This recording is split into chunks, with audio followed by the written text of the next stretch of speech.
안녕하세요. DJ 현희입니다. 오늘의 사연 시작해 보겠습니다. 안녕하세요. 저는 40대 초반으로 현재 작은 도시의 한 음식점에서 사장으로 일하고 있는 사람입니다. 혹시 그런 적 있으신가요? 세상이 나만 미워하는 것 같고 어디에도 내 자리가 없는 것 같은 느낌이요. 제가 그랬거든요. 하지만 결국 그 모든 시련은 저를 지금의 자리로 데려다 주었는데요. 오늘 제가 나누고 싶은 이야기도 그 과정 중 하나랍니다.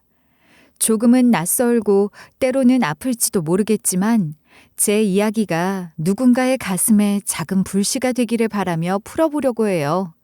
제 삶은 어릴 적부터 흔하지 않은 이야기들로 가득했거든요.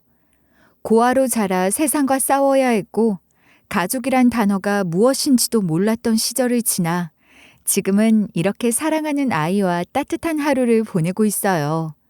그러면 제 이야기를 시작할 테니 잘 들어주세요. 어렸을 적부터 제게 가족이란 건 TV 속 드라마나 동화책에서나 볼 수 있는 이야기였어요. 저는 고아원에서 자랐고 제가 기억하는 가장 오래된 장면조차 고아원의 커다란 식탁과 무표정한 아이들의 얼굴들이었죠. 주변 사람들은 그래도 같은 처지의 친구들과 자랐으니 다행 아니냐고 했지만 솔직히 말해서 그 말을 들으면 헛웃음만 나오더라고요. 왜냐하면 고아원에서의 삶이란 게 그렇게 단순하지만은 않았거든요. 제가 있었던 곳에서는 아이들끼리 서로 무시하거나 은근히 따돌리는 일이 다반사였습니다. 한 번은 제 옷이 다른 아이의 옷보다 낡았다는 이유로 식사 시간에 대놓고 비웃음을 산 적이 있었는데요. 그 아이는 제 옆자리에 앉기 싫다며 큰 소리로 외치더군요. 그 순간 모두의 시선이 제게 쏠렸고 저는 그저 고개를 숙인 채 아무 말도 하지 못했습니다. 그때 제 마음 한쪽에서는 서늘한 기운이 올라오면서 내가 정말 이렇게 부족한 사람인가 하는 자괴감이 밀려들었고요. 이후에도 비슷한 일은 끊이지 않았죠. 간식 시간에 조용히 앉아 있어도 누군가는 제 뒷자리에서 제 옷이나 외모를 흉보며 낄낄댔고 놀이 시간에는 마치 제가 투명인간이라도 된 듯 아무도 저를 끼워주지 않았어요. 왜 같은 처지의 친구들 중에서 유난히 따돌림을 당했냐고요? 다른 친구들은 그리워할 추억이라도 있었어요. 짧은 시간이라도 부모와 함께했던 시간이 있었으니까요. 그런데 저는요, 그런 추억조차 없었고 아예 처음부터 빈손이었던 거죠. 그러니 비슷한 처지라면서도 그 안에서도 등급이 나뉘어 있었던 겁니다. 가족과의 기억이 있느냐 없느냐로 중요하게 갈려버린 거죠. 저 같은 애들은 극소수였는데 늘 구석에서 모여서 웅크리고 있곤 했어요. 어디 내놓을 자신도 없고 그렇다고 누군가에게 기대할 마음도 없었거든요. 그런데 웃긴 건 좌절조차 추억이 있는 사람들의 특권이더라고요.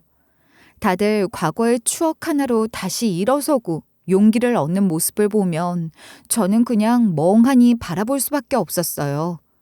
무감했다고 해야 할지 그리움이 없었으니 더 이상 내려갈 곳도 없는 그런 상태였던 거죠. 학교에서는 제 이름보다 고아라는 단어로 많이 불렸어요.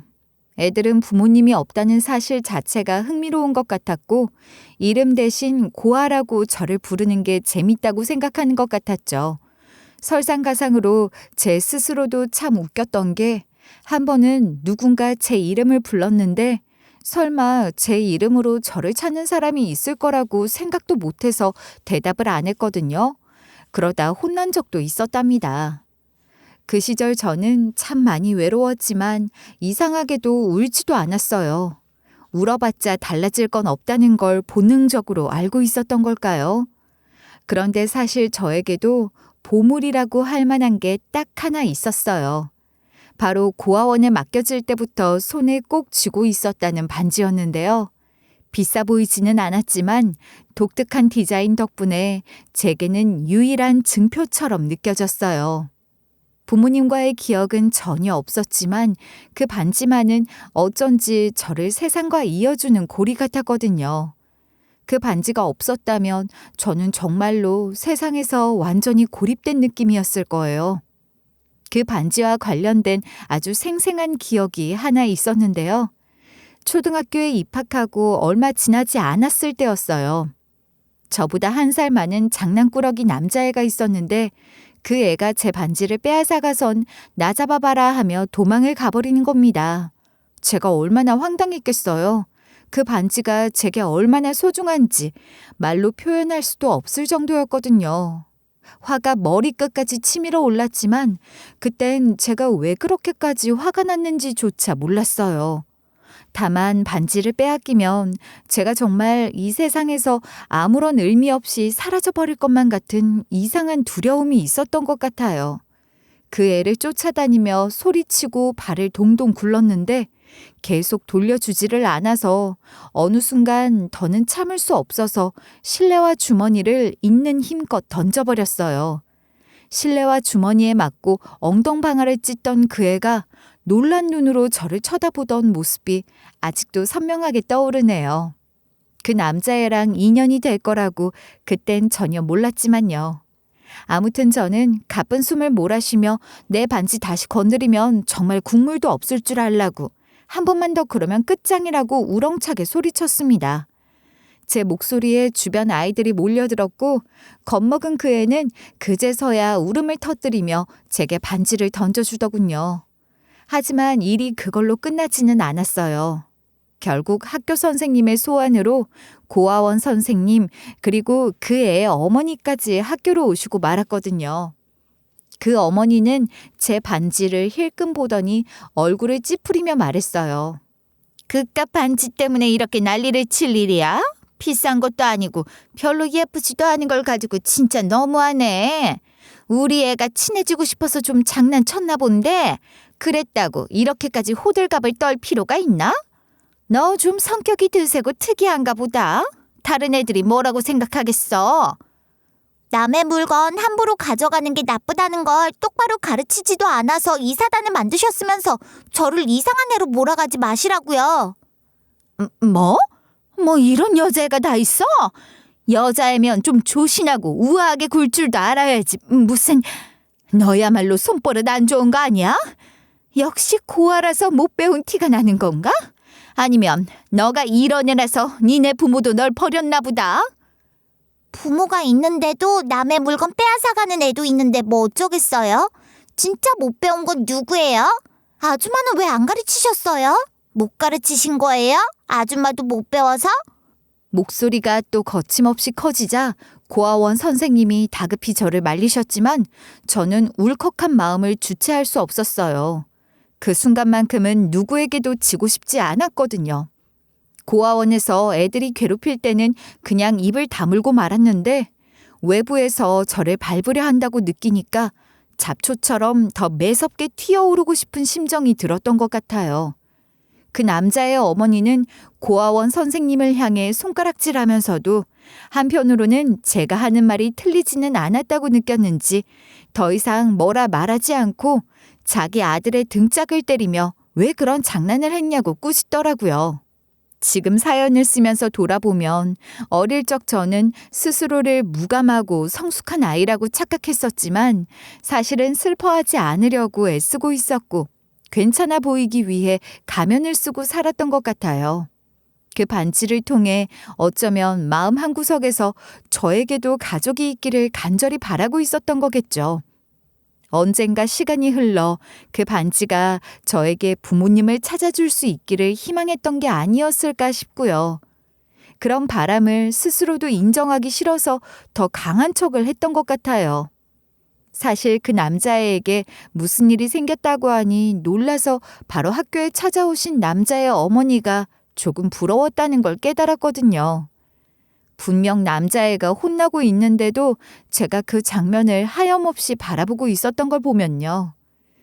그렇게 외로움이 저의 숙명인 것처럼 자라오다가 고등학생이 되면서부터 제 마음은 점점 더 무거워지기 시작했습니다. 성인이 되면 곧 고아원을 나가야 한다는 사실이 머릿속을 떠나질 않았거든요. 고아원이 쾌적하거나 마음 편한 곳은 아니었지만 적어도 누울 자리가 있고 비바람을 막아주는 지붕은 있었잖아요. 그런데 세상 밖으로 나가면 그런 최소한의 안식처조차 없을지도 모른다는 두려움이 저를 짓눌러 오더군요. 지원금이 나온다고는 했지만 세상이 그렇게 호락호락하지 않다는 걸 알기에 밤마다 머릿속이 복잡했죠. 혼자 살아가야 한다는 막막함이 저를 우울에 빠지게 만들었어요. 그래서 스트레스를 조금이라도 덜어보려고 요리 동아리에 들어갔는데 거기서 초등학교 때 저를 괴롭히던 그 장난꾸러기를 다시 만났습니다. 우리 학교는 규모가 커서 학년당 학생 수가 1,000명이 넘었거든요. 게다가 저보다 한 살이 많아서 학년이 달랐으니 그 애가 같은 학교에 있다는 걸 몰랐던 게 당연했죠. 그런데 그 반지를 빼앗아 도망치던 장난꾸러기가 고등학생이 되니 키도 크고 다정한 오빠로 변해 있더라고요. 이름은 주호였는데 오빠를 다시 만난 순간 어색하면서도 두근거리는 감정이 한꺼번에 몰려왔습니다. 처음에는 오빠가 저를 기억하지 못할 거라고 생각했어요. 그런데 오빠가 먼저 다가와 웃으며 말을 걸더라고요. 초등학교 때 실내화 주머니를 던진 그 친구 아니냐면서 그때 진짜 아팠다고요. 그러더니 여전히 야무지고 똑부러진 모습이 그대로라고 하더군요. 그 말을 듣는 순간 어이없어서 웃음이 터지고 말았죠. 진짜 오빠는 변한 게 하나도 없다고 어떻게 그걸 아직도 기억하냐고 물었는데요. 오빠는 어깨를 으쓱 하더니 제가 요리 동아리에 다닐 만큼 얌전해졌다는 게 더 놀랍다고 말하며 웃더라고요. 그렇게 티격태격하며 이야기를 나누다 보니 어느새 우리는 서로를 더 면밀하게 알아가고 있었어요. 오빠는 긍정적이고 사려 깊은 사람이었고 저는 그런 유쾌한 면모에 점점 이끌리기 시작했죠. 그동안 차갑게 얼어붙어 있던 제 마음이 오빠와 함께 시간을 보내며 조금씩 녹아내리는 걸 느낄 수 있었습니다. 그래서 우리는 서로의 마음을 확인하며 연인이 되었어요. 저는 바보같이 이 행복이 오래 갈 줄 알았어요. 하지만 제게 뜻밖의 변화가 찾아오고 말았죠. 제가 임신을 했다는 사실을 알게 된 거예요. 처음에는 너무나 막막했어요. 고아원에서 자란 제가, 엄마 손길이라는 걸 느껴본 적 없는 제가, 아이를 낳고 키운다는 게 현실적으로 얼마나 어려운 일일지 눈앞에 선명하게 그려졌거든요. 그래서 고민 끝에 오빠에게 솔직히 털어놓아야겠다고 생각했어요. 혼자 감당하기엔 너무 큰일이었으니까요. 그런데 오빠는 제 이야기를 듣더니 조금도 고민하지 않고 바로 환하게 웃으며 말해오더군요. 정말? 그럼 이제 더 이상 걱정할 필요 없어. 이렇게 된 이상 너도 고아원에서 빨리 나와. 내가 다 책임질게. 우리 집에서 같이 살면 되고 우리 엄마랑 아빠도 좋아하실 거야. 벌써 기대된다. 나랑 널 닮은 아기가 이 세상에 나온다니. 우리는 젊으니까 체력도 팔팔해서 육아쯤은 무리 없을 것 같아. 오빠 진심으로 그렇게 생각해? 나 사실 많이 고민했거든. 이렇게 큰일을 혼자 해결할 수 없다는 걸 아는데도 그게 오빠한테 부담이 되지 않을까 싶어서 선뜻 말할 수 없었어. 그런데 오빠가 이렇게 단호하게 얘기해 주니까 솔직히 좀 안심이 되기도 하고 한편으로는 걱정도 돼. 내가 잘할 수 있을까 싶고 어머님과 아버님이 반겨주실지도 조금 두려워. 무슨 소리야. 너는 내가 사랑하는 사람인데. 우리 엄마랑 아빠도 내가 사랑하는 사람이면 분명히 좋아하실 거야. 그리고 솔직히 나는 네가 고아원에서 성인 되면 나와야 된다고 걱정할 때도 그냥 우리 집에 데려와 버리고 싶었거든. 그런데 이제 명분까지 확실히 생기니까 더 좋은 거지 뭐. 네가 이렇게 큰 결정을 혼자 안고 고민했을 걸 생각하니 그게 좀 내가 더 미안해지네. 너한테 더 빨리 확신을 줬어야 했는데 이젠 그런 고민하지 않아도 돼. 너랑 우리 아이까지 내가 다 지켜줄게. 나도 아빠가 될 준비 많이 할 테니까 걱정하지 마. 오빠의 목소리와 표정에는 진심으로 가득했고 저는 순간 울컥해서 뭐라고 대답해야 할지 모르겠더군요. 오빠의 망설이지 않는 확신은 저에게 단단한 믿음을 줬고 동시에 오빠를 따라 나가야겠다는 결심을 하게 만들었어요. 사실 고아원을 떠난다는 건 답답하고 숨막히는 공간이기도 했지만 동시에 마지막 울타리인 곳을 뒤로하는 거라 쉬운 결정이 아니었습니다. 그런데도 오빠를 통해 용기를 낼 수 있었던 거예요. 어쩌면 무모했던 것이기도 한데 그때는 제 선택이 옳았다고 굳게 믿었죠. 오빠와 뱃속의 아기와 함께라면 세상이 조금은 덜 두렵게 느껴질 거라 생각했거든요. 그렇게 고아원을 탈출해서 주호 오빠의 부모님을 처음 만나러 갔을 때 모든 것이 삐걱대는 소리가 들리는 듯 했어요. 저는 제가 고아라는 것과 임신을 했다는 사실까지 모든 상황을 솔직하게 털어놓았는데요. 그런데 역시나 이야기가 시작되자마자 두 분의 얼굴은 점점 굳어지더니 회색빛으로 변하는 게 눈에 보일 정도였어요. 저는 눈치를 보며 바닥에 무릎을 꿇고 있었는데 오빠는 그런 분위기를 아는지 모르는지 해맑게 웃으며 우리 아빠 엄마는 분명 친구 같은 조부모가 되어줄 거라고 자랑하더군요. 솔직히 그 순간엔 오빠의 낙천적인 태도가 고마우면서도 현실감이 떨어져 보이고 눈치 없게 느껴지더라고요. 게다가 시어머니는 제가 초등학생 시절 오빠와 얽혔던 이야기를 듣더니 노발대발하며 거의 까무러칠 것처럼 반응하셨습니다. 이 고아가 그때 널 두들겨 패고 나한테 말대꾸했던 애라고? 어떻게 그 애를 데리고 와? 주호야, 너 정말 미쳤니? 도대체 무슨 생각으로 이런 일을 벌인 거야? 엄마가 너한테 뭘 잘못하기라도 해서 억하심정으로 이러는 거야? 그때도 얼마나 당돌하게 굴었는지 기억 안 나? 그런데 네가 걔를 다시 데려오다니, 그것도 며느리라니. 이건 말도 안 되는 일이야. 에이, 엄마는 무슨 그런 오바를 해. 두들겨 팬 정도는 아니었지.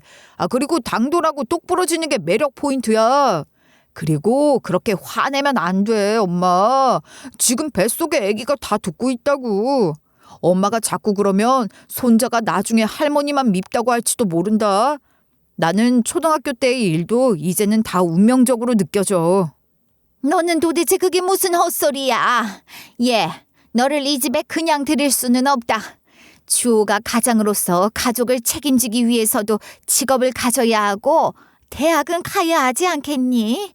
그러니까 대학 갈 때까지만이라도 당분간 떨어져 지내는 게 좋겠어. 주호 고3 끝날 때까지는 골방에서 기다려. 저는 그 말이 충분히 납득할 수 있는 이유라고 생각했고 받아주신 것만으로도 감사했어요. 오빠는 괜찮겠냐면서 안쓰럽게 여겨주었고 저는 오빠의 그런 마음만으로도 충분했죠. 오빠는 부모님 몰래 식당이 바쁜 틈을 타서 제 얼굴을 보러 와주곤 했습니다.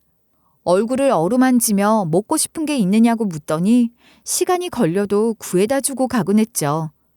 누군가 제게 먹고 싶은 걸 물어봐 주는 것도 원하는 걸 들어주는 것도 처음이었기 때문에 저는 이 정도면 행복한 임산부라고 생각했어요. 그렇게 오빠의 고3 수험 생활이 끝나가기만을 손꼽아 설레는 마음으로 기다렸습니다. 그땐 고3만 끝나면 함께 살 수 있을 거라고 믿었으니까요. 그런데 제가 만삭이 되어갈수록 점점 더 외로워지더군요. 특히 출산을 앞둔 시점에서는 오빠가 가장 절실했지만 오빠는 수능을 코앞에 두고 있었기에 혼자 지낼 수밖에 없었어요. 그리고 손자가 태어날 테니 시부모님이 손을 내밀어 주지 않을까 기대도 해봤는데 전혀 관심이 없는 듯 했어요. 결국 저는 미혼모 쉼터를 찾아가야 했고 쉼터 봉사자들의 도움으로 아이를 무사히 낳고 회복할 수 있었어요. 그렇게 쉼터에서 지내다 보니 입양 보낼 준비를 하는 다른 미혼모들을 보게 되었고 저 역시 아이를 좋은 가정에 보내는 게 나을지 진지하게 고민하게 됐어요. 하지만 모두가 좋은 가정으로 갈 수 있는 보장이 있는 것도 아니었고 평생 외로웠던 제가 드디어 가족이 될 기회를 얻었는데 이대로 포기하는 건 용납할 수 없을 것 같았죠. 골방이지만 지낼 곳이 있고 아직 사실혼 관계라도 남편이 있으니 아이를 키우는 게 맞다는 결론을 내리게 되었습니다. 몸을 어느 정도 추스리고 나서 아이를 데리고 다시 시댁으로 갔는데 시부모님은 갓난아기를 보고도 손자라며 예뻐하는 기색이 조금도 없었어요. 오빠는 수험 생활이 끝나고 자유를 만끽한다며 밖으로 나가 놀기 바빴고요. 저는 오빠가 대학에 가면 자취방을 얻어 함께 살 줄 알았지만 상의도 하지 않고 기숙사를 신청해버리기까지 했어요. 그러면 저랑 아이는 어떻게 하냐고 물었는데 오빠는 호적에 올려줬으니 됐지 않냐면서 골방에서 4년만 기다려달라고 하더라고요. 제가 기막혀하고 있는데 그 옆에서 시어머니는 빈정거리면서 우리 주호가 이 파릇파릇한 나이에 제 옆에 묶여있을 줄 알았냐고. 이제 애도 낳았으니 밥값 좀 하라면서 비꼬기까지 했고요. 식당에서 일하면 알바비도 주겠다더군요. 시어머니는 심지어 저를 믿지 못하겠다고 혼인신고 전에 친자 검사까지 요구했었습니다. 검사 결과는 당연히 99.99% 친자로 나왔지만 그 사실조차 저를 전혀 위로하지 못했어요. 저는 드디어 가족이 생길 거라고 고대하고 있었지만 여전히 외로웠거든요. 하지만 저는 갈 곳이 없었기 때문에 아무런 말도 하지 못했고 시댁에서 제시한 대로 받아들이는 수밖에 없었어요. 남편은 신나서 대학 생활을 하러 떠나버리고 저는 골방에서 지내면서 시댁 식당의 주방 보조로 일하며 생계를 이어나가기 시작했습니다. 숙식이 해결되고 수고에 비해 턱없이 적긴 하지만 어쨌든 월급도 받을 수 있으니 그나마 다행이라고 생각했고요. 아이를 곁에 두고 틈날 때마다 보러 갈 수 있는 것도 저에게는 마음이 놓이는 일이었죠. 하지만 제 인생은 도저히 편안한 틈을 길게 주는 법이 없더군요. 그때부터 시어머니의 말도 안 되는 시집살이가 시작됐거든요. 처음엔 제가 손이 느리다는 이유로 하루 종일 잔소리를 들어야 했어요. 그 소리를 피하기 위해서 어떻게든 실수 없이 일을 정확하고 빠르게 해내려고 노력했죠. 어릴 때부터 자존심이 강했던 저였기에 지적을 받지 않으려고 악착같이 더 최선을 다했는데 그런 모습조차 시어머니의 눈에는 부족하게만 보였던 것 같아요.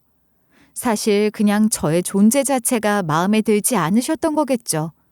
어느 날은 한겨울 빙판길을 넘어가며 장을 보고 늦게 돌아왔더니 시어머니는 밖에서 딴짓하다가 늦게 온 거냐며 고함을 지르셨어요.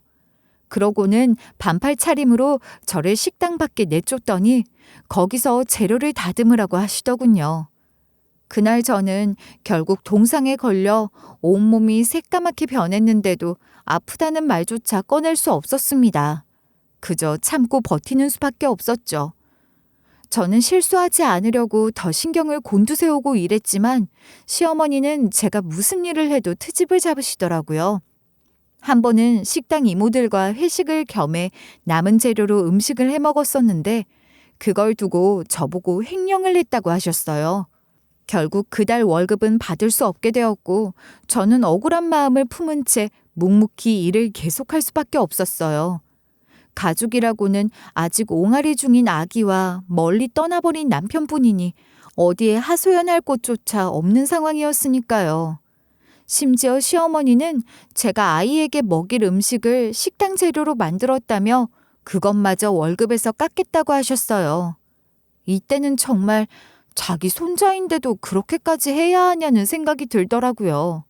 저는 참다 못해 처음으로 대들었는데 제 목소리는 떨렸지만 울분이 가득 담겨져 있었어요. 손자한테 밥 좀 먹였다고 월급을 깎겠다고 하시는 건 너무하신 거 아닌가요? 제가 여기서 일하며 받는 돈이 적어도 저한테는 아이를 키우는데 정말 중요한 돈이에요. 스스로 너무하다는 생각 안 드세요? 저도 감당할 수 있는 선이라는 게 있는데요. 이렇게까지 하시면 저도 더는 참기 힘들어요. 네가 안 참으면 뭐 어쩔 건데. 나가면 되잖아. 우리 아들 옆자리 차지하겠다고 고집 부리지 말고 나가버리면 되겠네. 걔가 왜 내 손자야? 그냥 덥석에 베고 들어와서 방 한 구석 차지하면 내 며느리인 줄 알아? 진짜 참고 있는 건 나라고. 그래도 오빠가 저 사랑해서 먼저 집으로 들어오라고 한 거잖아요. 비록 지금은 오빠도 바깥에 더 재미있는 게 많으니까 거기에 정신 팔려 있지만 그래도 아들이 사랑한다면서 소개하고 데려온 여자면 존중해 주셔야죠. 오빠 피가 섞였는데 손자가 아니면 누가 손자인데요? 손자 키우는 걸 적극적으로 도와주실 생각이 없으면 적어도 방해하지는 마시라고요. 뭐라고? 네가 지금 날 가르치려고 들어? 네가 그깟 월급이라도 받는 게 얼마나 다행인지도 모르고 하는 소리구나. 여기가 네 집이라도 되는 줄 아니? 내가 너 같은 걸 들여놓은 것만으로도 감사해야지. 어디서 이딴 말대꾸를 해? 내가 네 멱살이라도 잡아야 정신을 차리겠어? 그날 이후로 시어머니는 저를 향해 손찌검까지 시작해버리셨어요. 문제는 이럴 때 남편이 옆에 있어주면 좀 좋아요.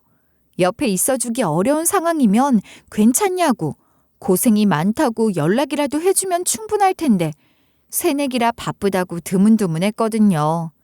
게다가 남편은 군대까지 가게 되어 연락이 아예 감감무소식이 되고 말았죠. 처음에는 물론 당연히 이해하려고 애썼습니다. 군대라는 곳이 원래 고생스럽고 시간 내서 연락하기도 어려울 거라고 생각하니까요. 그런데 그게 아니라는 걸 알게 되고 말았어요. 남편이 저 몰래 휴가를 나와 딴 여자와 하룻밤을 보냈다는 사실을 알게 되었을 때 그 충격은 정말 하늘이 무너지는 기분이더군요. 믿었던 사람이 저를 이렇게 배신하다니 분노와 슬픔이 한꺼번에 몰려왔어요.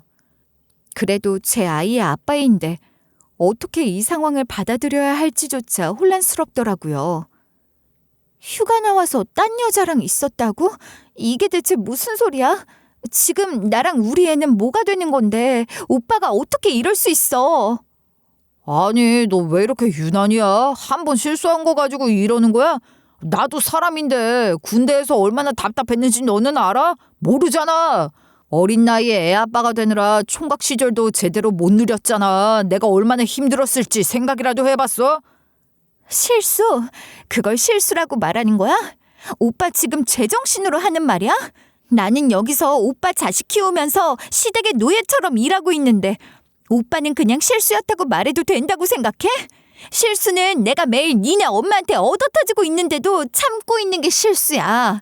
너 같은 쓰레기를 만난 게 내 인생의 실수고. 뭐? 쓰레기? 그래도 나는 너랑 애 책임져줬잖아. 다른 놈들 같았으면 애초에 책임지지도 않았을 거야. 내가 이 정도면 잘하고 있는 거 아니냐고. 왜 자꾸 나만 나쁜 사람 만드냐? 너 이거 세상 물정 몰라서 내가 쓰레기로 느껴지는 거야. 그 말에 정말 모든 힘이 쭉 빠져버리면서 뭐라고 대답을 더 해야 할지조차 모르겠더라고요. 남편은 자신이 잘못한 게 뭔지도 모르는 표정으로 방을 나가버렸고 저는 혼자 남아 한참을 울었어요. 울면서도 제 자신이 너무 초라하고 비참하게 느껴져서 밉더군요. 그럼에도 불구하고 아이를 생각하면 울고만 있을 수는 없었고 다시 꿋꿋하게 참아야 했습니다. 제가 이 집을 떠나면 어디로 가야 할지, 아이를 데리고 어떻게 살아야 할지 생각하면 당장 방법이 없었으니까요. 임신하고 자퇴를 하면서 고등학교 졸업장도 못 받은 제가 할 수 있는 일이 뭐가 있을까 싶기도 했고요. 사랑하는 아들을 위해서라면 어떤 고난이라도 견뎌야 한다고 스스로를 다독였어요. 그러면서 마음속으로 단단히 다짐했죠. 여기서 끝까지 버텨내겠다고. 이 집에서 받을 수 있는 모든 걸 받아내겠다고요. 제가 이만큼 고생하는데 이 집 돈이라도 갉아먹으면서 살아야겠다는 오기가 생겼어요. 그러던 어느 날 식당 김장을 전날 밤 새벽 3시까지 한 날이었습니다. 배추를 나르고 소금물에 절이고 양념을 묻히는 작업까지 혼자 거의 다 맡다시피 했죠. 손끝은 이미 감각이 없어졌고 허리는 끊어질 것처럼 아프더라고요. 하지만 겨우 자리에 누운 것도 잠깐, 새벽 6시에는 다시 일어나 반찬을 만들어야 했어요. 몸은 뻐근하고 정신은 멍했는데 그저 해야 한다는 생각뿐이었고 잠깐이라도 쉬고 싶다는 마음조차 사치처럼 느껴졌습니다. 그렇게 너무 졸린 상태로 무생채를 만들다가 결국 큰 실수를 하고 말았어요. 소금을 넣어야 하는데 설탕을 넣어버린 거죠. 정신이 몽롱한 상태라 맛도 보지 않고 그대로 내놨고 결과적으로 손님들이 항의하기 시작하더군요. 몇 테이블은 밥값을 받지 않아야 했고 식당 분위기는 뒤숭숭해졌어요. 손님들의 화난 목소리가 점점 커지면서 제 귀에 꽂힐 때마다 심장이 내려앉는 것 같았죠. 어찌해야 할지 몰라 그저 주방에 서 있었고요. 시어머니는 이 소식을 듣자마자 얼굴이 새빨개져서 주방으로 들이닥쳤습니다. 문을 열고 들어오는 모습만으로도 어떤 폭풍이 휘몰아칠지 짐작할 수 있었고 한숨 돌릴 여유조차 없었어요. 너 이게 지금 뭐 하는 짓이야? 네가 일한 지 하루 이틀 된 것도 아니고 어떻게 설탕하고 소금을 구별 못할 수가 있어? 손님들은 항의하고 있고 밥값은 못 받게 생겼는데 네가 책임질 거야? 이 손해를 누가 메울 건데? 너 일부러 그랬지? 나 엿먹으라고 일부러 그런 거지? 내가 언젠가 너한테 뒤통수 시게 맞을 날이 올 줄 알았다. 그럼 그렇지. 죄송합니다. 제가 너무 졸려서 확인을 제대로 못했어요. 앞으로는 더 주의하겠습니다. 밥값 손해보신 건 제 월급에서 깎는다고 해도 다 받아드릴게요. 월급에서 깎으면 다 끝나는 줄 알아? 네가 지금 생각이 있어? 가방끈이 짧아서 그런가 멍청해서 어디 가지도 못하는 주제 일하게 해줬으면 더 열심히 할 생각을 해야지. 상황 파악도 못하네. 너 때문에 우리 식당 평판이 떨어지면 그건 어떻게 할 건데? 지금 당장 손님들 앞에서 무릎 꿇고 사과해. 그게 최소한의 예의야. 사과는 당연히 드릴 수 있습니다. 하지만 굳이 무릎까지 꿇을 필요는 없지 않나요? 밥값 안 받은 걸로 충분히 해결될 문제 아닌가요? 시어머니는 제 말을 듣더니 얼굴이 더 굳어졌고 그 눈빛에는 이미 분노가 폭발할 준비가 되어 있더군요. 갑자기 손을 허공으로 들어 올리더니 제 뺨을 있는 힘껏 때렸어요. 안경이 벗겨져 저 멀리 손님 테이블 아래까지 날아갔고요. 순간적으로 얼굴이 얼얼해졌고 주위의 모든 소리가 멈춘 것처럼 느껴졌어요. 항의하던 손님들도 갑작스러운 상황에 당황한 듯 말이 뚝 끊겼습니다. 모두가 저와 시어머니를 번갈아 쳐다보고 있었죠. 그런데 그 와중에 시아버지는 끼어들어 징징거리기 시작하더라고요. 시부모한테 어떻게 그런 식으로 대답을 하느냐며 확 아들의 호적에서 저를 파버리고 당장 내쫓아버리겠다면서요. 시어머니도 거들면서 이참에 새 며느리를 들이면 되지 않겠냐며 이런 문제투성이를 데리고 살아봤자 집에 득될 게 없다고 비아냥댔어요. 그 말을 듣는 순간 제 시간은 멈춘 것 같았고 너무나 비참하고 창피해서 쥐구멍이라도 들어가 숨고 싶은 마음뿐이었어요.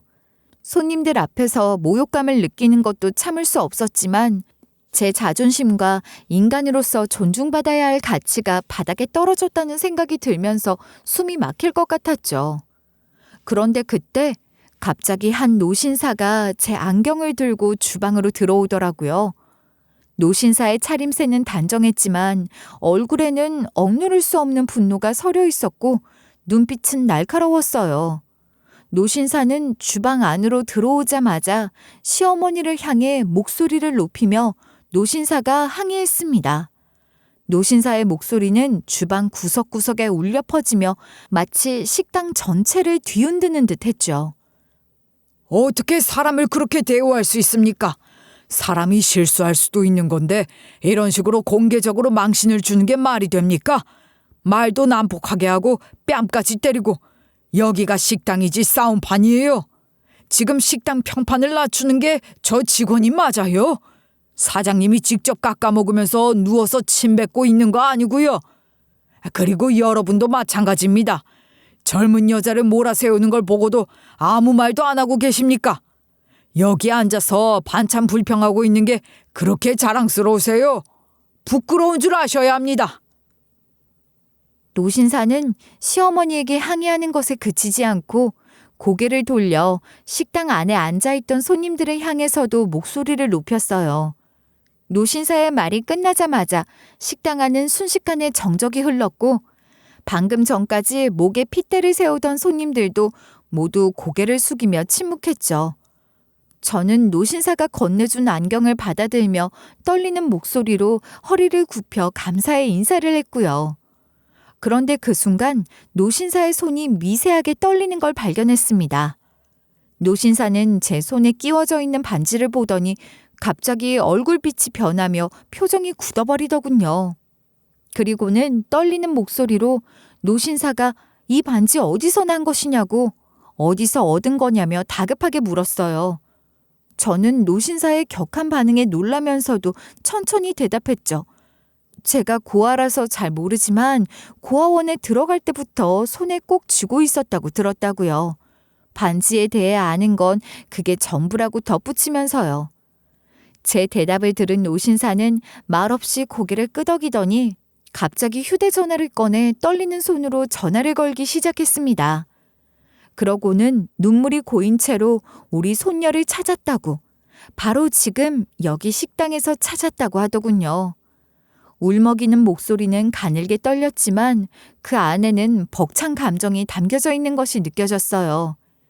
저는 노신사가 무슨 말을 하고 있는지 이해하기 힘들었고 온몸이 얼어붙은 듯 멍해졌죠. 그리고 시어머니 역시 저만큼이나 당황한 표정으로 노신사를 바라보고 있더라고요.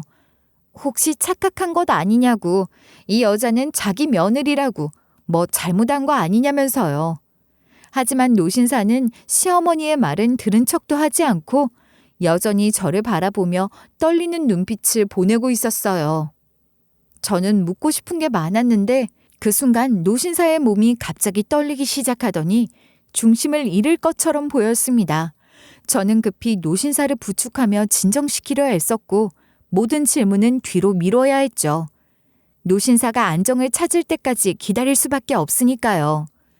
그리고 얼마 지나지 않아 식당 밖으로 고급 외제차 한 대가 멈춰섰습니다. 차에서 내린 기사가 문을 열어주자 한 노부인이 눈물이 고인 얼굴로 차에서 내리더라고요. 노부인은 주위를 둘러보더니 노신사 옆에 서 있는 저를 발견하자마자 달려와 제 손을 잡고 끌어안으며 통곡하기 시작했어요. 그렇게 저는 제 과거를 그분들의 입을 통해 전해 듣게 되었습니다. 두 분은 제 손에 끼워져 있던 반지를 보고 본인들의 손녀가 맞다고 확신하셨고 친자 검사를 하지 않아도 분명하다고 말씀하시더라고요. 그 순간 저도 모르게 마음 한구석에서 묘한 감정이 올라왔죠. 처음에는 이 상황이 믿기지 않았지만 두 분께 더 자세히 묻고 싶어서 이야기를 끝까지 들어보기로 했어요. 알고 보니 제 아버지는 굉장히 부잣집 아들이었고 어머니는 가난한 고아 출신이었는데 두 분은 서로 없이는 살 수 없을 것처럼 뜨겁게 사랑하셨다고 하더라고요. 하지만 제 친할머니라고 주장하시는 노부인은 저희 어머니가 가진 게 없는 고아라는 이유로 며느리로 드리고 싶지 않아서 극심하게 반대하셨다는 거예요. 그 당시 노부인은 부잣집 딸로 태어나 자존심이 강하고 성격이 호락호락하지 않았다고 하시더군요. 노부인의 강한 성격이 결국 이 비극의 시작이었을지도 모르겠다는 생각이 들었어요. 결혼 허락을 받기 위해 옥신각신하던 중에 어머니가 저를 임신하셨고 당시 독불장군 같았던 노부인의 성격을 알기에 아이만 빼앗기고 쫓겨날까 두려워서 혼자 도망쳐 저를 키우려고 하셨던 거라고 해요. 하지만 미혼모로 아이를 키우는 일이 쉽지 않아서 결국 저를 보육원에 맡기셨고 반드시 다시 데리러 오겠다는 약속을 남기셨다고 했죠. 그 약속이 어머니에게 얼마나 절실했을지 생각하면 얼굴 한 번 본 적 없지만 가슴이 먹먹해지더군요. 이 이야기는 노부부도 어머니의 일기장에 그런 내용이 적혀 있었기에 알 수 있었다고 했어요. 그리고 어머니는 저를 보육원에 맡기실 때 아버지와 맞춘 결혼 반지도 보육원 원장님께 맡기셨다고 했죠. 그러나 어머니는 그 약속을 지키지 못하셨다고 했습니다. 밤낮 없이 일하시다가 결국 사고로 세상을 떠나셨다는 이야기를 듣는데 마음이 무너지는 것 같았어요. 어머니가 얼마나 힘들었을지, 얼마나 외로웠을지 저는 다 알 수 있어서 더 슬프더라고요. 아버지는 어머니의 장례까지 모두 치러주셨고 유품으로 남은 어머니의 일기장에서 알게 된 모든 이야기를 노부부께 전해드렸다고 했어요. 그러니 더더욱 그분들은 제가 손녀라는 확신을 가질 수밖에 없다고 말씀하셨죠. 하지만 아버지는 어머니가 말도 없이 사라진 후에 이미 마음의 병을 얻으셨고 어머니의 사고 소식까지 접하고 나서는 더 큰 절망에 빠지셔서 마찬가지로 세상을 금방 떠나셨다더군요. 노신사는 원래 두 사람의 결혼을 찬성했지만 자신도 부잣집 노부인의 집에 대릴 사이로 들어온 처지라서 적극적으로 의견을 내지 못했다고 하시더라고요.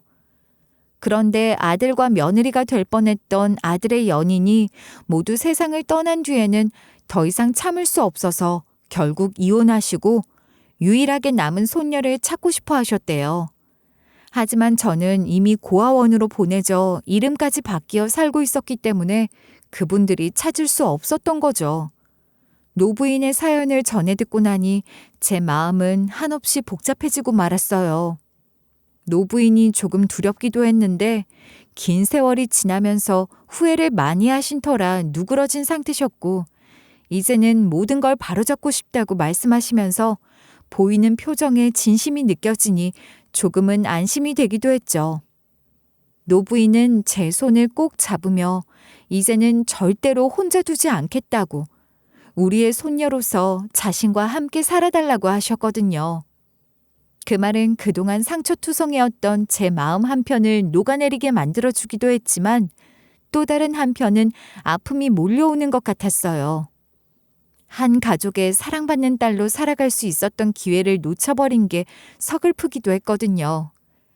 하지만 노부인 역시 어머니가 임신하신 줄은 몰랐고 사고가 일어날 줄도 몰랐으며 무엇보다 그 이후 아들까지 앞세워서 떠나보내고 살아온 세월이 이미 충분한 벌이었을 거라고 느껴졌습니다. 저는 골방에 들어가서 아이를 품에 안고 나오면서 노부부에게 제 사연을 모두 털어놓았어요. 시부모는 노부인의 위엄과 겉모습에서 묻어나는 부유함에 태도를 바꾸며 굽신거리기 시작했고요. 노부인은 그걸 보며 한숨을 내쉬며 냉랭하게 무시하시더니 저를 고급 외제차에 태우셨죠. 잠깐만요. 저도 같이 가야 하지 않을까요? 제가 이 애기의 친할머니인데 손자를 데려가시려면 저희랑도 상의가 있어야 하지 않겠어요? 아무래도 상의를 하려면 식사라도 한 끼 같이 하는 게 좋을 거고요. 저의 손자니까 저도 함께 데려가 주셨으면 좋겠네요. 손자요? 얼굴 한번 제대로 본 적도 없으시고 기저귀 한번 갈아주신 적도 없으시잖아요. 그런 자격으로 무슨 할머니 행세를 하시겠다는 건가요? 솔직히 말씀드리면 할머니로 인정받을 자격 없으시잖아요. 너 지금 누구한테 그런 식으로 말하는 거니? 오해하시면 어쩌려고 그렇게 말하는 거야? 그리고 내 아들의 피가 섞였는데 내가 할머니가 아니면 누가 할머니겠어? 내가 우리 손자를 위해 뭘 못해줬어도 이제부터라도 해주면 되는 거잖아. 저를 후려치는 걸 할아버지께 벌써 보여주셨으면서 입에 침이나 바르고 말씀하셔야 하는 거 아닌가요? 그리고 피가 섞였다는 것도 믿지 못하셔서 친자 확인 검사 시키셨잖아요. 저는 만삭일 때까지도 골방에서 혼자 외롭게 있었는데요. 오죽했으면 쉼터 가서 봉사자분들 도움받아서 출산했는데 제 인생에 무슨 숟가락을 얹으시려고요. 시어머니가 자기 손자라고 주장하며 따라오려고 했는데 저는 칼같이 딱 잘랐어요. 제 말에 시어머니는 얼굴이 하얗게 질렸고 노부인은 매서운 눈빛으로 시어머니 손을 뿌리치며 단호하게 두고 보자고 경고하셨죠. 저를 보호해주는 사람이 생겼다는 생각이 들어 정말 가슴이 벅차더라고요. 노부인의 친절로 저는 일단 그 댁을 따라갔습니다. 그리고 노부인은 저를 위해 따뜻한 차를 직접 준비하시며 조심스레 아버지가 남겨두셨다는 커플링을 꺼내 보여주셨어요. 역시나 제가 가진 반지와 똑같더라고요. 아버지가 어머니를 위해 특별히 의뢰한 디자인의 반지였다고 했습니다. 세상에 하나뿐인 거라고 강조하시더군요. 그래도 제가 고아원에서 왔고 반지를 처음부터 손에 꼭 쥐고 있었다는 것은 정확한 기억이 아니라 저도 전에 들었던 것이기에 다음 날 친자 검사를 해보자고 권했어요. 이렇게 애틋하게 생각해 주시니 더 확실하게 알아보고 싶은 마음이 있었거든요. 결과를 받아보니 결국 제가 노부인의 손녀가 맞다는 사실이 명확하게 드러났고요. 결과지를 같이 열어보았는데 노부인은 저를 꼭 끌어안고 눈물을 흘리셨고 저도 더 이상 눈물을 참을 수 없었어요. 마치 외로웠던 지난 시간이 모두 눈물이 되어 흘러내리는 것 같았죠. 며칠 뒤, 할머니는 저를 데리고 어머니와 아버지가 잠든 곳으로 갔어요. 그 자리에서 저는 참을 수 없는 감정에 무릎을 꿇고 오열했습니다. 어머니, 아버지, 저 두 분의 하나뿐인 딸이에요. 너무 늦게 인사드리러 왔지만 앞으로 자주 올게요. 외롭게 살던 저를 이렇게라도 조부모님과 만날 수 있게 해주셔서 감사합니다. 이제 혼자가 아니니까 우리 아이도 더 잘 키울 거예요. 약속할 테니까 하늘에서 앞으로도 잘 지켜봐 주세요. 아가, 너는 혼자가 아니야. 그리고 앞으로도 절대로 혼자 두지 않을 거야. 우리 함께 행복하게 살자. 내가 우리 며느리 마음고생시켰던 것만큼 너에게 보답하고 살겠다고 우리 아들 보는 앞에서 맹세하마. 그리고 나 때문에 비록 어릴 때 헤어졌지만 너희 엄마는 너를 빼앗기지 않고 키우고 싶어서 최선을 다했다. 그리고 너희 부모는 정말 많이 서로 사랑해서 너를 이 세상에 태어나게 한 거다. 이거 하나는 꼭 잊지 말고 살아가라. 그렇게 할머니 품에 안겨 한참을 울고 나니 마음이 조금은 가벼워졌어요. 그간의 상처가 옅어지는 느낌이 들었죠. 그리고 만지고 닿을 순 없더라도 어머니와 아버지가 계신 곳을 알게 된 것도 기뻤고요. 꽃을 올리며 다시는 잃어버리지 않을 가족을 위해 열심히 살아야겠다고 다짐했습니다. 한편 이 소식을 시부모에게 전해 들었는지 남편 놈은 저한테 전화를 30통 넘게 했지만 저는 일부러 약 올리고 너도 좀 애간장 타보라는 심보로 단 한 통도 받지 않았어요. 그리고 할머니는 제가 그동안 어떤 대우를 받고 살아왔는지 들으시고는 화가 나셔서 바로 변호사를 고용하셨죠. 시부모와 전남편에게 받은 모욕과 폭언, 그로 인해 생긴 고통을 법적으로 보상받아야 한다고 하셨거든요. 이혼 소송은 바로 걸게 되었고 양육비 일괄 청구는 물론 시어머니의 폭언에 대한 위자료까지 청구하게 되었습니다. 그러는 와중에 할머니는 기막힌 아이디어를 내셨는데 바로 시어머니가 운영하던 식당 옆에 같은 메뉴를 내놓는 식당을 차리는 거였어요. 재료는 가장 신선한 걸로 쓰고 가격도 합리적으로 책정하면 손님들이 어디로 갈지는 뻔하지 않겠냐고 하셨죠. 할머니는 돈이 차고 넘치니 수익을 생각하지 않고 손님들에게 최상의 서비스를 제공하도록 지시하셨어요. 결과는 대성공으로 시부모님의 식당은 손님이 줄줄이 끊기면서 똥파리만 날아다니는 곳이 되어버렸습니다. 게다가 이혼 소송도 저에게 유리하게 진행되면서 시부모는 손을 싹싹 빌며 한 번만 봐달라고 애원하기 시작했어요. 시어머니는 처음엔 정신을 못 차렸는지 우리 아들이 벌써 이혼 딱지를 붙이다니 이게 무슨 일이냐면서 징징대더니 식당까지 망하고 나서야 태도를 바꿔 바짝 엎드려 잘못했다고 매달리더라고요. 그 모습을 본 할아버지는 대놓고 똑같이 뺨을 맞아봐야 그 입을 닫을 거냐며 분노를 터뜨리셨습니다. 결국 이혼 소송은 깔끔하게 끝났고 전 남편은 제대 후에 저를 한번 보려고 애원했지만 이제 전 그에게 어떤 감정도 남아있지 않았어요. 면접 교섭권을 요구하며 그 핑계로 저와 아이를 만나러 왔던 날 아이와 그동안 시간을 보낸 적이 없었기 때문에 제대로 앉는 방법도 모르고 아이는 낯가림에 울음을 터뜨려서 난리도 아니었습니다. 전 남편은 그 모습을 보고 스스로도 뭔가 깨달은 듯 했어요. 정말 미안해. 내가 그땐 너무 어렸고 상황을 감당할 준비가 안 되어 있었어. 이제 와서 이런 말하는 게 의미 없겠지만 너도 아이도 정말 힘들었겠지. 내 잘못이야. 이제 와서 이런 말하는 게 어떤 의미도 없다는 거 알면서 왜 하는 거야? 내가 가장 필요할 때 오빠는 없었고 나 혼자 모든 걸 감당해야 했어. 솔직히 나 맞고 사는 거 알고 있었지. 양심이 있으면 아이 만나겠다는 핑계로 이러지 않았으면 좋겠어.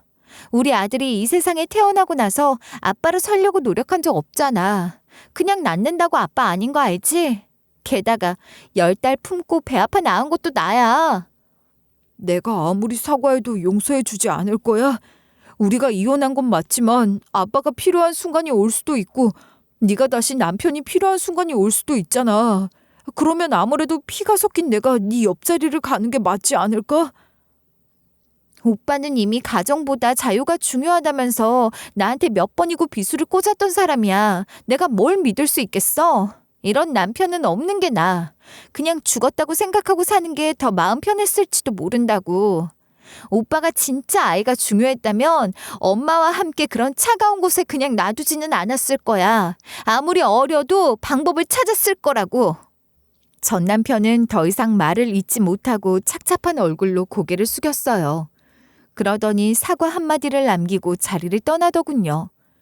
그 후로는 저를 피곤하게 괴롭히던 전 시부모도 연락이 싹 끊겼어요. 이번에는 전 남편이 진정 반성한 것이기를 바랄 뿐이었습니다. 할머니가 음식점 사장 자리에 저를 앉혀주신 덕분에 저는 손맛에 자신감이 있는 편이기도 해서 미래를 위해 레시피 연구에 몰두하며 하루하루를 보내고 있어요. 손님들의 반응이 좋을 때마다 뿌듯한 마음에 더 열심히 하게 되더라고요. 할머니와 할아버지는 이혼하시고도 연락은 계속하고 지내셨다는데 제가 두 분 사이에 다시 나타나면서 더욱 돈독해지셨어요. 이제는 서로 늙어가는 친구처럼 여기시며 증손자인 제 아이를 무척 귀여워하고 계시죠. 그런 모습을 볼 때마다 이 세상에 남겨진 가족의 따뜻함을 느끼게 돼요. 할아버지를 통해 어머니와 아버지가 서로를 얼마나 사랑하셨는지, 저라는 존재의 뿌리에는 사랑이 있었다는 이야기를 종종 들을 때면 마음이 뭉클해져요. 그 이야기를 듣는 동안에는 저라는 존재가 이 세상에 나온 이유가 명확하게 느껴지면서 제 삶이 한층 더 소중해지는 것 같아요.